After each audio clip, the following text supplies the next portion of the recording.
চিকিৎসা পরিষেবাতে না পাচ্ছেন রোগীর পরিবার। হাসপাতাল চৌহদ্দির মধ্যে আচমকা রোগীর আত্মীয় পরপর গুলি চালিয়ে দিল শূন্যে। রোমহর্ষক ঘটনাগুলো দুর্গাপুরে বীরজনের শোভাপুরের কাছে বেসরকারি এক হাসপাতালে।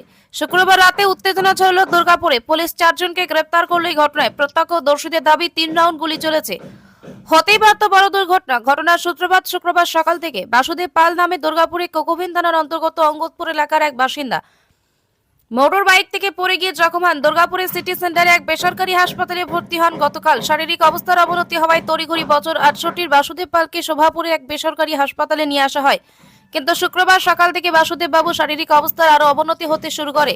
এবার শুরু হয় নাটক। রোগীর পরিবারের অভিযোগ ছিল চিকিৎসা ঠিকঠাক চলছে না। সেই মোতাবেক তারা দাবি করে হাসপাতাল কর্তৃপক্ষ তত্ত্বাবধানে থাকা চিকিৎসকদের সাথে কথা বলবেন। হাসপাতাল কর্তৃপক্ষ রোগী আত্মীয়দের দাবি মেনে 2 জনকে অনুমতি দেয় কথা বলার জন্য, কিন্তু রোগীর পরিবারের দাবি ছিল সবাইকে দেখা করতে দিতে হবে। দফায় দফায় তারা বিক্ষোভ শুরু করে দেয়।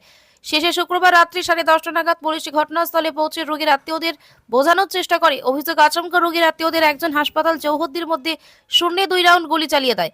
প্রত্যক্ষদর্শীদের দাবি গুলি চলেছে 3 রাউন্ড। এক পুলিশ কর্মীর গায়ে হাত দেয় অভিযুক্তরা। তড়িঘড়ি আসানসোল দুর্গাপুর পুলিশের এসিপি সুবীর রায়ের নেতৃত্বে বিশাল পুলিশ বাহিনী হাসপাতালে পৌঁছায়। গ্রেপ্তার করা হয়েছে 4 জনকে। খতিয়ে দেখা হচ্ছে যে আগ্নেয়াস্ত্র দিয়ে গুলি চালানো হয়েছে সেটার কোনো বৈধ লাইসেন্স আছে কিনা।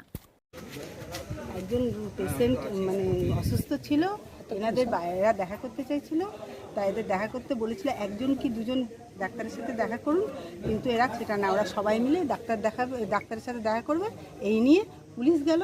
পুলিশের সাথে ক্যামেরা তুলে করলো যে আমরা মানে এরা জোর করে পুলিশ থেকে মোবাইল নিয়ে পুলিশকে মারতে গিয়ে তখন দিয়ে দিচ্ছি পুলিশের গায়ে হাত তুলছে, তখন আমাদের সিকিউরিটিরা সব এগিয়ে এলো, দিয়ে ওদেরকে একটা ধরলো, আর তখন বন্দুক করলো।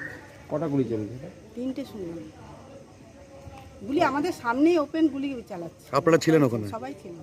যারা গুলি চালিয়েছে সেগুলো কি পাওয়া গেছে, মানে ওগুলো ধরতে পেরেছেন?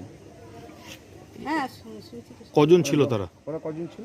এবার দেখুন, আমরা সবে ডিউটি জয়েন্ট করেছি। আমরা জয়েন্ট করে আমরা বলতে যাচ্ছি যে আমরা একটা সেবামূলক কাজে থাকি, এখানে অনেক পেশেন্ট আছে, আপনারা চিল্লামিল্লি করবেন না।